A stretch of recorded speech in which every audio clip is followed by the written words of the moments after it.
ముందుగా తిరుమల విద్యా సంస్థల ద్వారా ఒక వాట్సాప్ మెసేజ్ని తీసుకొని అంటే తిరుమల విద్యా సంస్థలో ఆసిల్మెట్ డే స్కాలర్స్ క్యాంపస్లో అవగాహన సదస్సు పెడుతున్నారు.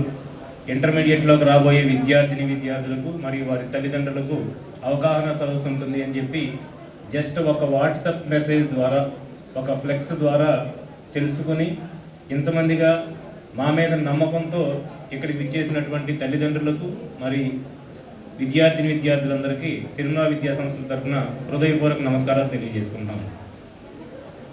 ఇప్పుడు ముందుగా పేరెంట్స్తో మాట్లాడాల్సినవి వేరుగా ఉన్నాయి, పిల్లలతో మాట్లాడాల్సినవి వేరుగా ఉన్నాయి, కామన్గా మాట్లాడాల్సినవి వేరుగా ఉన్నాయి. సో పిల్లలతోనూ పేరెంట్స్తోనూ కలిపి మాట్లాడాల్సినవి కొన్ని విషయాలు డిస్కస్ చేద్దాం. తర్వాత స్టూడెంట్స్ ఎగ్జామ్ రాయడానికి పైకి పెడతారు. తర్వాత పేరెంట్స్ అందరూ దయచేసి కొంత టైం స్పెండ్ చేశారు మీరు, ఇంకొక 1 అవర్ పాటు అంటే స్టూడెంట్స్ ఎగ్జామ్ 1.5 అవర్ ఉంటుంది నియర్లీ. ఆ 1.5 అవర్ టైము కొంచెం పేషెన్స్తో ఓపిక పట్టండి. మళ్ళీ 1.5 అవర్ తర్వాత వద్దాంలే అని అనుకోకుండా కొంచెం ఇంపార్టెంట్ విషయాలే, మీకు తెలియాల్సిన విషయాలు చాలా డిస్కస్ చేస్తాం ఇక్కడ మేము, చైర్మన్ గారు కూడా. దయచేసి ఎవరు వెళ్లకుండా స్టూడెంట్స్ని పైకి పంపించిన తర్వాత మళ్ళీ ఇక్కడికే వస్తారని ఎక్స్పెక్ట్ చేస్తాము. సో స్టూడెంట్స్ సంబంధించి ఇప్పుడు ఈరోజు ఎగ్జామ్ అసలు ఇంపార్టెన్స్ ఏంటి? చాలామంది పేరెంట్స్లోను స్టూడెంట్స్లోనూ ఉండే డౌట్ ఏంటి అంటే 10th క్లాస్లో 500 మార్క్స్ లేకపోతే 550 మార్క్స్, 560 మార్క్స్, 590 ఇలా డిఫరెంట్ మార్క్స్ ఉన్నాయి కదా, మార్క్స్ వస్తాయి కదా. 10th క్లాస్ ఎగ్జామ్స్ అయిన తర్వాత వాటిని బేస్ చేసుకుని అడ్మిషన్ చేయొచ్చు కదా అని డౌట్ ఉంటుందండి. స్టూడెంట్స్కి ఉంటుంది డౌట్, అది పేరెంట్స్లోనే ఉంటుంది. But 10th class board examination వేరు, ఇంటర్మీడియట్లో మేము పెట్టే ఆబ్జెక్టివ్ ఎగ్జామినేషన్ వేరు. పైగా 10th క్లాస్ బోర్డులు సిబిఎస్ఈ బోర్డు ఉంటుంది, ఐసిఎస్ఈ బోర్డు ఉంటుంది, ఎస్ఎస్సి బోర్డు ఉంటుంది. ఈ 3 బోర్డ్స్లోనూ ఎగ్జామినేషన్ ప్యాటర్న్ డిఫరెంట్గా ఉంటుంది.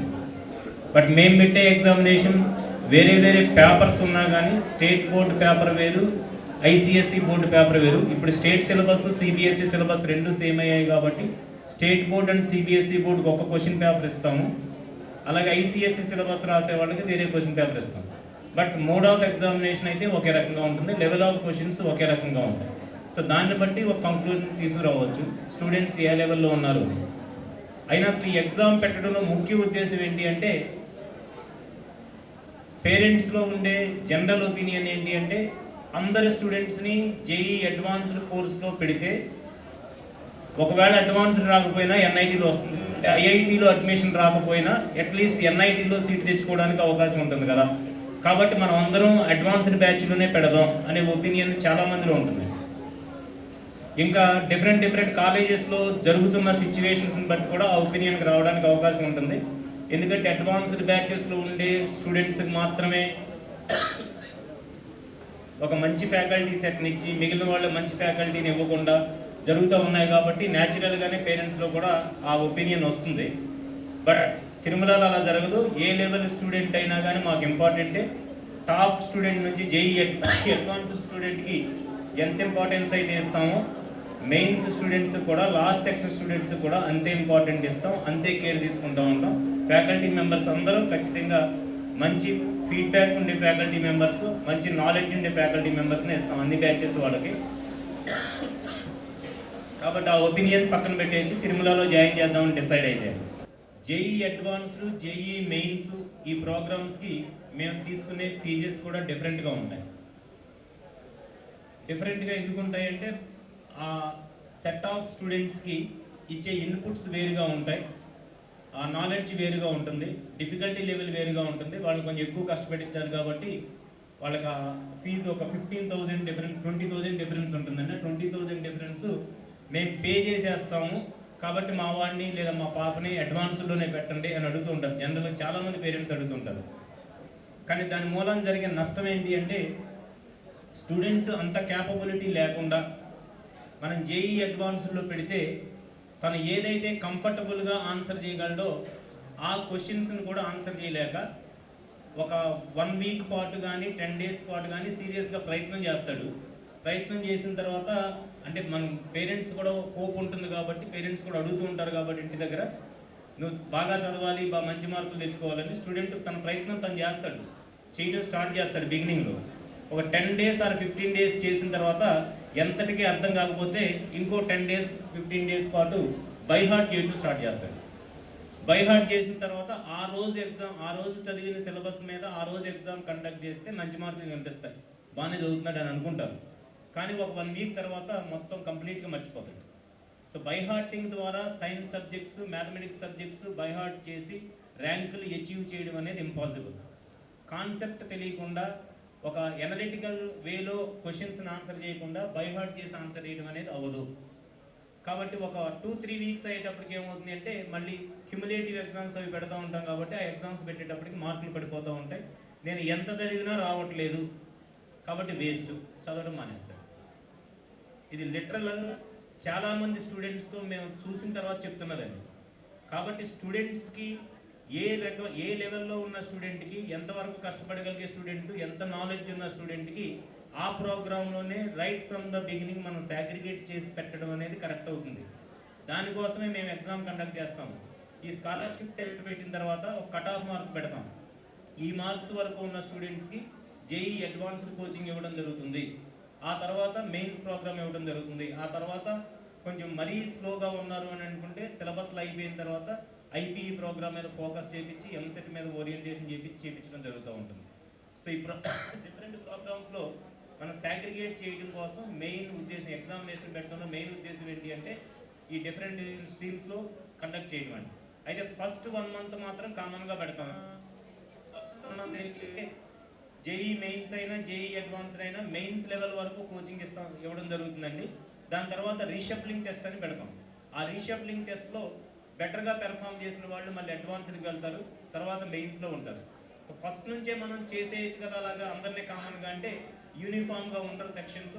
కొంచెం ఒకే రకమైన మార్క్స్ వచ్చిన వాళ్ళందరూ ఒక సెక్షన్లో ఉంటే బెటర్గా ఉంటారనే ఉద్దేశంతో కొంత ప్రిలిమినరీ అసెస్మెంట్ అనేది ఈ టెస్ట్ ద్వారా, ఈ రోజు జరగబోయే టెస్ట్ ద్వారా జరుగుతూ ఉంటుంది. సో ఆ తర్వాత ఫైనల్ రీషఫ్లింగ్ అనేది ఒక 1 month కాలేజ్లో జాయిన్ అయిన తర్వాత 1 month తర్వాత జరుగుతూ ఉంటుంది. అది ఎగ్జామినేషన్ కండక్ట్ చేయడంలో మెయిన్ ఉద్దేశం. ఇప్పుడు ఈ ఎగ్జామ్ ప్యాటర్న్ కూడా చెప్తాను ఒకసారి. మ్యాథమెటిక్స్ బైపీసీ స్ట్రీమ్ తీసుకునే వాళ్ళైనా ఎంపీసీ స్ట్రీమ్ తీసుకునే వాళ్ళైనా టోటల్ నెంబర్ ఆఫ్ క్వశ్చన్స్ 75 ఉంటాయి. 75లో ఇద్దరికీ కూడా mathematics 35 questions, physics 20 questions, chemistry 20 questions. BiPC students కూడా ఎగ్జామ్ రాసేది మ్యాథ్స్, ఫిజిక్స్, కెమిస్ట్రీనే. ఎందుకంటే బయాలజీలో మార్క్స్ అందరూ బాగానే స్కోర్ చేస్తారు. బైపీసీ వాళ్ళు బైపీసీ తీసుకోవాలి కాబట్టి బయాలజీ క్వశ్చన్స్ ఇవ్వాలి అని రూల్ ఏం లేదు. స్టూడెంట్స్ మెంటల్ ఎబిలిటీని టెస్ట్ చేస్తూ ఉంటాం కాబట్టి లాజికల్ రీజనింగ్ అనేది మ్యాథమెటిక్స్లో ఎక్కువ ఉంటుంది కాబట్టి అది అవసరం. కాబట్టి స్పీడ్గా క్వశ్చన్స్ ఆన్సర్ చేయడం బైపీసీ స్టూడెంట్స్కి అవసరం కాబట్టి వాళ్ళకు కూడా ఎంపీసీలోనే ఎగ్జామ్ కండక్ట్ చేయడం జరుగుతుంది. ఎట్లా వచ్చిన తర్వాత బయాలజీ చదువుతారు.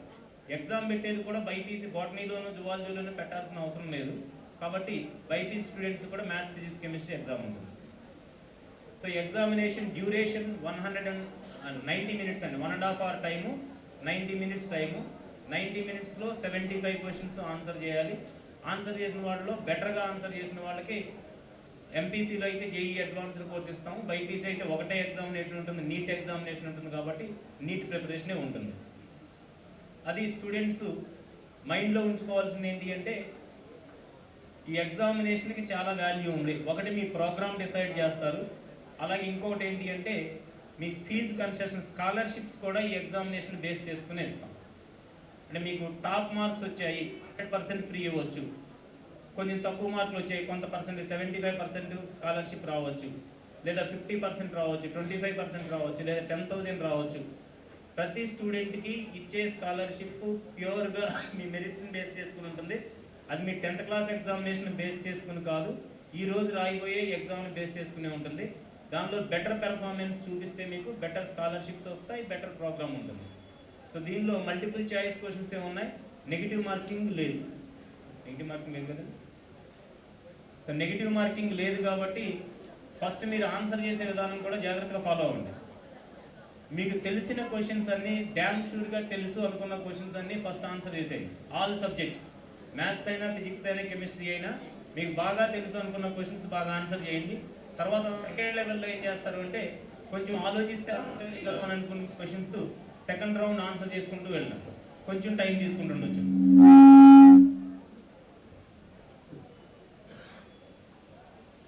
ఇంకా మనం చేయాల్సిన క్వశ్చన్స్ అన్నీ అయిపోయాయి, మనకు తెలిసిన క్వశ్చన్స్ ఏమి లేవు అనుకున్నప్పుడు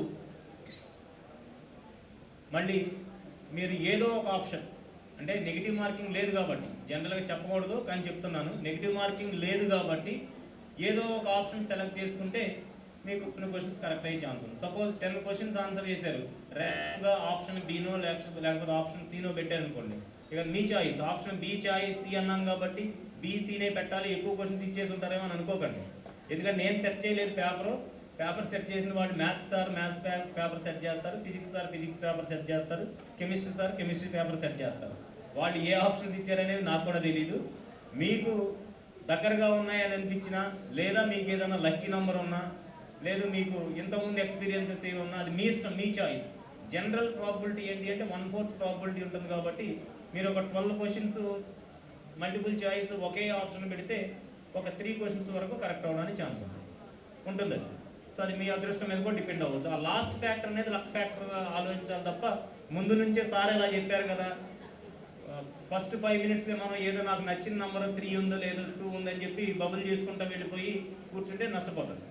ఫస్ట్ మీరు చేయవలసింది ఏంటి అంటే మీకు బాగా తెలిసిన క్వశ్చన్స్ ఆన్సర్ చేయండి.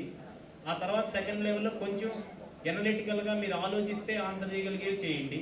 ఇంక అన్నీ అయిపోయాయి అనుకున్న తర్వాత మాత్రమే మీరు ఆ క్వశ్చన్స్ ఆన్సర్ చేయండి. ఇది లక్ ఫ్యాక్టర్ని టెస్ట్ చేసుకోండి. ఓకేనండి, అది స్టూడెంట్స్కి ఎగ్జామినేషన్కి సంబంధించిన ఇన్స్ట్రక్షన్.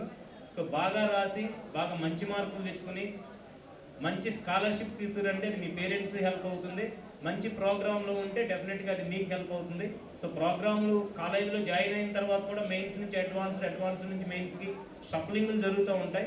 మీరు జాయిన్ అయిన తర్వాత బాగా కష్టపడినా కానీ ఇంప్రూవ్ అవ్వడానికి ఛాన్స్ ఉంటుంది.